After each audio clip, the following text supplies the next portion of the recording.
प्रिय भैया बहनों, एक बार फिर से आपका विद्यालय के ऑनलाइन स्टडी चैनल में स्वागत है। मैं देवेंद्र सिंह आज कक्षा 10 के लिए इंग्लिश प्रोज में लेसन द गंगा लेकर के आया हूँ, जिसके राइटर भूतपूर्व प्रधानमंत्री पंडित जवाहरलाल नेहरू हैं।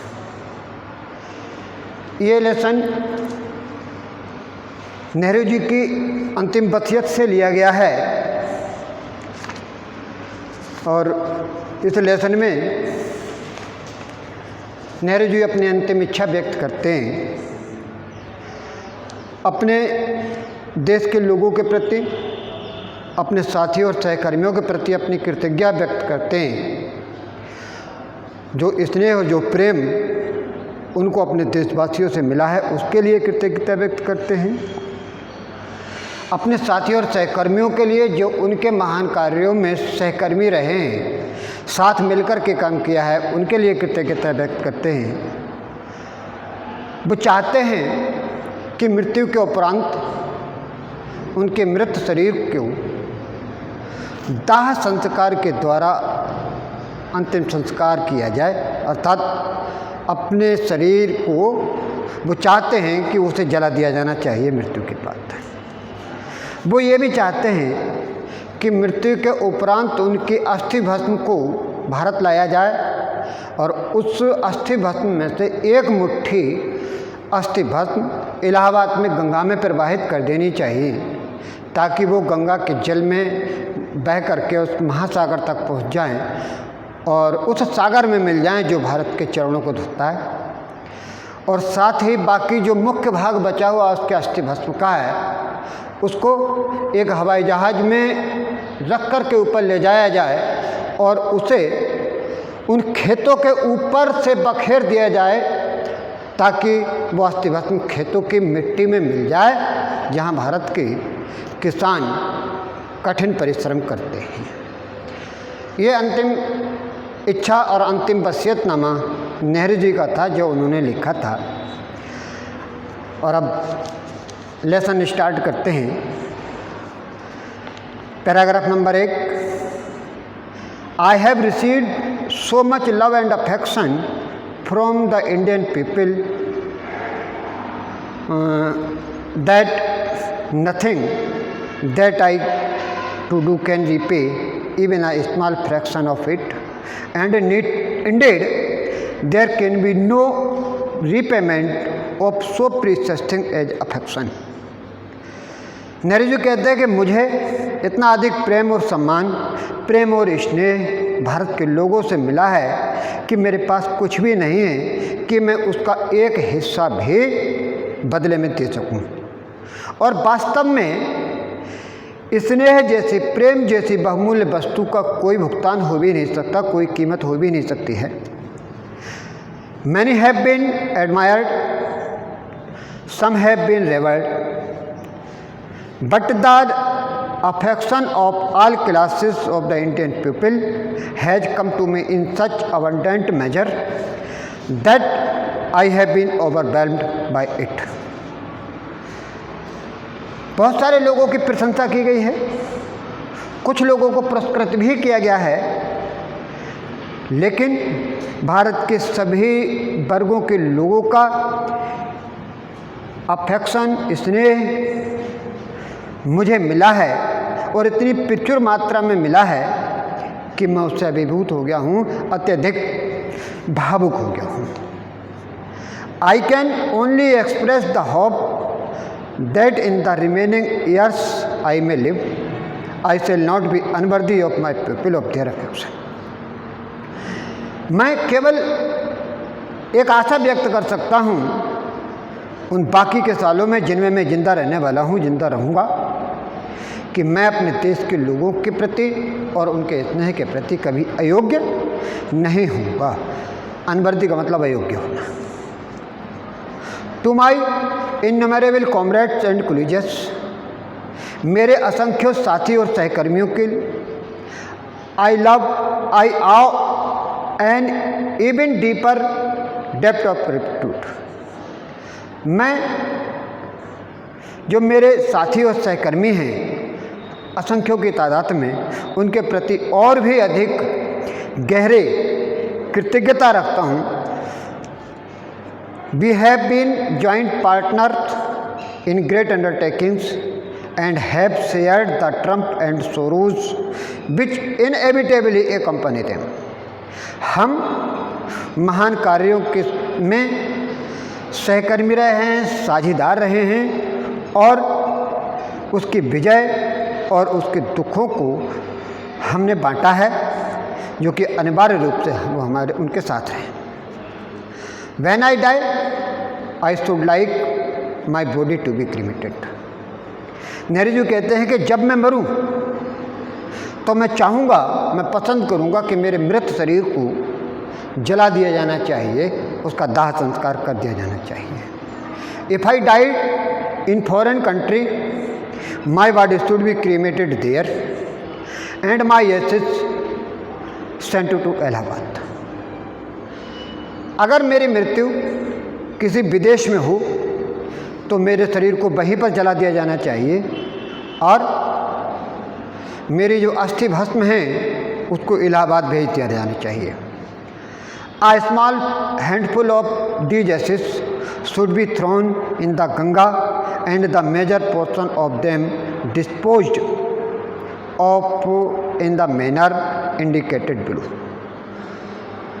एक छोटी सी मुट्ठी भर उन अस्थि भस्म को गंगा में इलाहाबाद में प्रवाहित कर देना चाहिए और उसका मुख्य भाग जो है वो नीचे दिए गए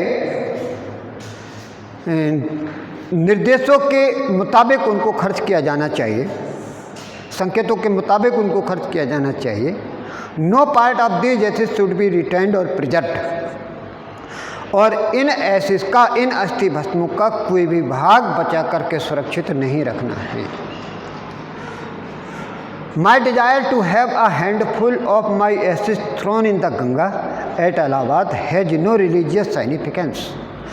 बोली मेरी इस इच्छा में कि मेरी एक मुट्ठी अस्थियाँ इलाहाबाद में गंगा में प्रवाहित कर दी जाएं, इनके पीछे कोई धार्मिक महत्व नहीं है। So far as I am concerned, और जहाँ तक मेरा सवाल है, जहाँ तक मेरा संबंध है, I have no religious sentiment in the matter. तो इस मामले में मेरी कोई धार्मिक भावना या धार्मिक इच्छा नहीं है। I have been attached to the Ganga and Jamuna rivers in Allahabad ever since my childhood and as I have grown older this attachment has also grown. मैं गंगा और यमुना नदियों से इलाहाबाद के अंदर अपने बचपन से ही जुड़ा रहा हूँ, मेरा जुड़ाव रहा है। As I have grown older, और जैसे जैसे मेरी उम्र बढ़ी दिस अटैचमेंट ऑल्सो ग्रोन, तो ये जो लगाव है वो भी बढ़ा है।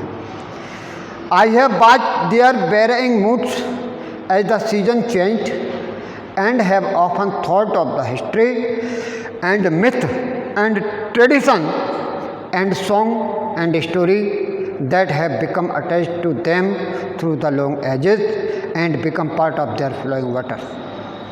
I have watched their varying moods as the season changed. मैंने इन नदियों के विभिन्न रूप देखे हैं बदलते मौसमों के साथ, और प्रायः इसके इतिहास, इसकी दंत कथाओं, इसकी परंपराओं, इसके गीतों और इसकी कहानियों के बारे में सोचा है, जो इसके बहते जल के साथ युगों से उसके बहते जल का भाग बन चुके हैं। The Ganga specially is the river of India. Bharat, विशेष रूप से जो भारत की नदी है, बिलव्ड ऑफ आवर पीपल, उसको भारत के लोगों के द्वारा प्रेम किया जाता है। Round which are intertwined her racial memories, और जिसके चारों तरफ उसकी जातिगत स्मृतियाँ लिपटी हुई हैं, हर होप्स एंड फेयर्स, उसकी आशाएं, उसकी उम्मीदें और उसके भय लिपटे हुए हैं। हर सॉन्ग्स ऑफ ट्रम्प्स, उसके जीत, उसके विजय के गीत लिपटे हुए हैं। हर विक्ट्रीज एंड हर डिफीट्स, उसकी विजय और उसकी हार के गीत लिपटे हुए हैं। She has been a symbol of India's long age culture and civilisation. वह भारत की युगों लंबी संस्कृति और सभ्यता का प्रतीक है। एवर चेंजिंग, हमेशा परिवर्तित होती रहने वाली। एवर फ्लोइंग, हमेशा प्रवाहित होने वाली, हमेशा बहती रहने वाली। And yet ever the same Ganga, और फिर भी हमेशा समान रहने वाली Ganga. She reminds me of the snow covered peaks of the deep valleys of the Himalayas. वह मुझको बर्फ से ढकी हुई हिमालय की चोटियाँ और गहरी घाटियों की याद दिलाती है। Which I have loved so much and of the rich and vast plains blue. Which I have loved so much, जिसे कि मैंने बहुत ज़्यादा प्यार किया है, बहुत ज़्यादा जिसको मैं प्यार करता हूँ। And of the rich and vast plains blue, और उस विशाल और धन धान्य से पूर्ण विशाल मैदान जो को पहाड़ियों के नीचे है, उसकी याद दिलाता है। Where my life and work have been cast, जहाँ कि मेरा जीवन और मेरा कार्य ढला है।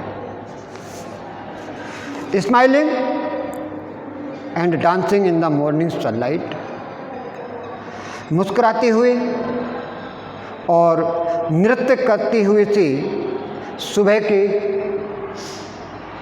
सूर्य की रोशनी में, सूर्य की धूप में। And dark and gloomy and full of mystery as the evening shadows fall, और जैसे ही शाम की छाया घिरती है, वह अंधेरी और दुखपूर्ण और रहस्यपूर्ण दिखाई पड़ने लगती है। यानी जब सुबह होती है, सुबह की सूर्य की रोशनी होती है, तो गंगा मुस्कुराती हुई डांस करती सी प्रतीत होती है। जबकि शाम की छाया पड़ती है तो वह अंधेरी, दुखपूर्ण और रहस्यपूर्ण दिखाई पड़ती है। Noro slow and graceful steam in winter and a fast rolling thing during the monsoon. एक संकुचित यानी तंग, स्लो धीमे धीमे चलने वाली, ग्रेसफुल स्ट्रीम माने धारा, इन विंटर सर्दियों में, यानी सर्दियों में जो गंगा है वो एक तंग धीरे धीरे बहने वाली पानी की धारा दिखाई पड़ती है। Fast rolling thing during the monsoon, और वही गंगा जब मानसून आता है तो विशाल और दहाड़ती हुई दिखाई पड़ती है। ब्रॉड बॉसम, विशाल फाट वाली, विस्तृत चौड़ी, ऑलमोस्ट द सी, लगभग समुद्र की तरह। And with something of the sea's power of destroy, और कमोवेश समुद्र जैसी ही विनाशकारी शक्तियों वाली Ganga has been to me a symbol of and memory of the past of India. मेरे लिए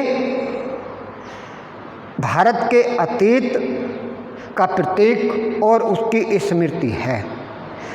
रनिंग इनटू द प्रेजेंट, जो कि वर्तमान में बहती हुई, and flowing on to the ocean of future, और जो भविष्य के महासागर की ओर बहती चली जाती है। आगे नेहरू जी कहते हैं, and though I have discarded much of the past traditions and customs and an annexes that India should rid herself of all shackles that bind and constrain her and divide her people, and suppress vast numbers of them and prevent the free development of the body and spirit। और हालांकि मैं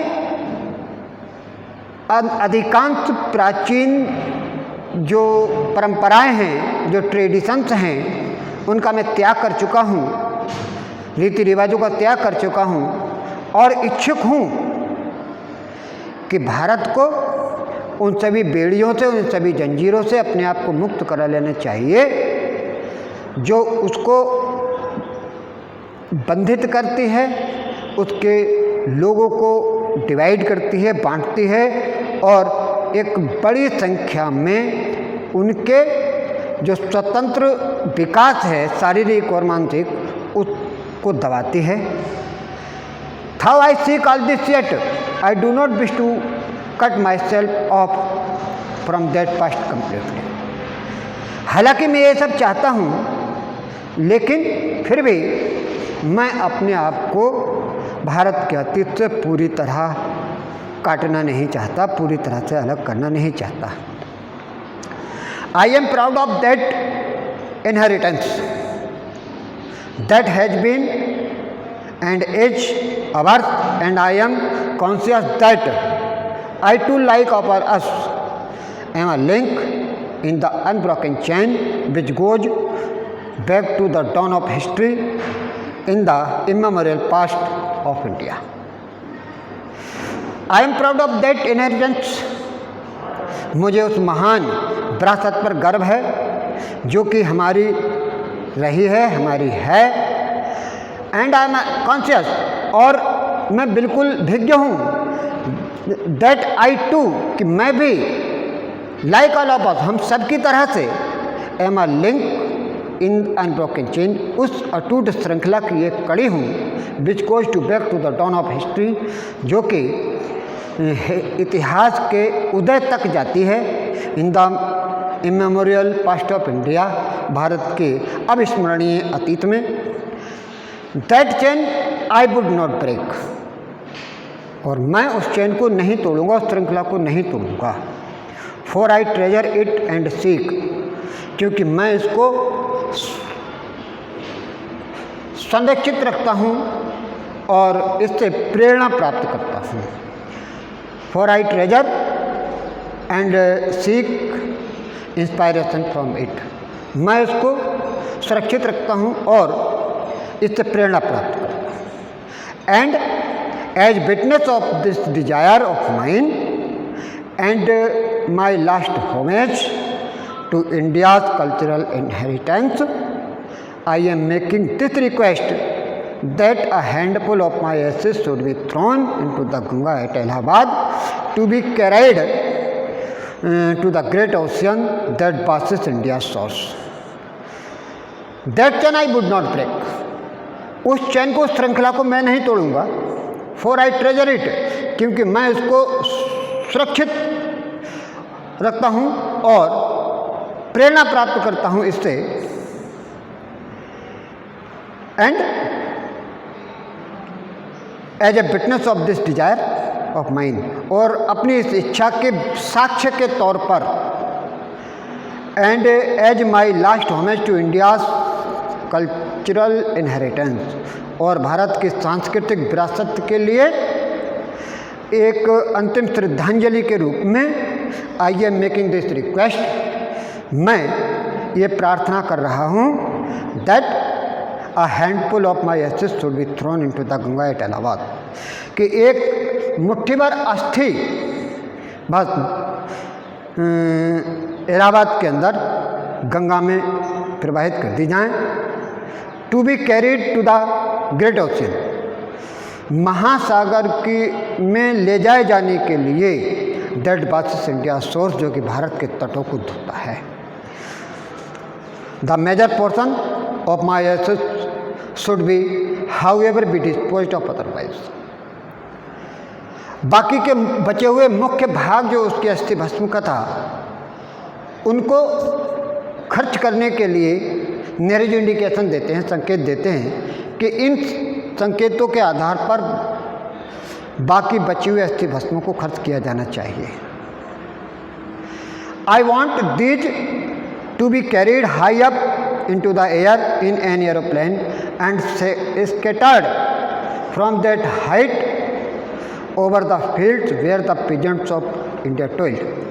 बोले मैं चाहता हूँ कि उसको, यानी जो बचा हुआ अस्थि भस्म का भाग है, उसको ऊंचाई पर हवा में ले जाया जाए, एक हवाई जहाज में रख करके, और उस ऊंचाई से उस अस्थियों के भाग को उन भारत के खेतों के ऊपर बखेर दिया जाना चाहिए जहाँ पर कि भारत के किसान परिश्रम करते हैं, so that they might mingle with the dust and soil of India, ताकि वो अस्थि भस्म जो हैं वो भारत की मिट्टी और धूल में मिल जाएं and become an indistinguishable part of India, और फिर वो भारत का अभिन्न अंग बन जाएं।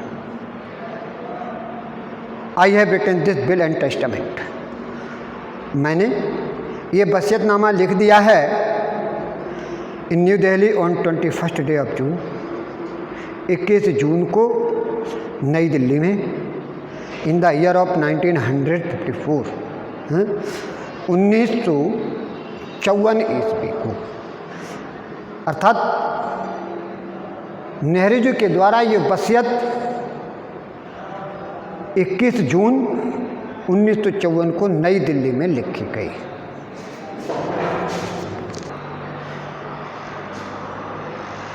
आशा है इस लेसन की वीडियो सभी भैया बहनों के लिए उपयोगी साबित होगी।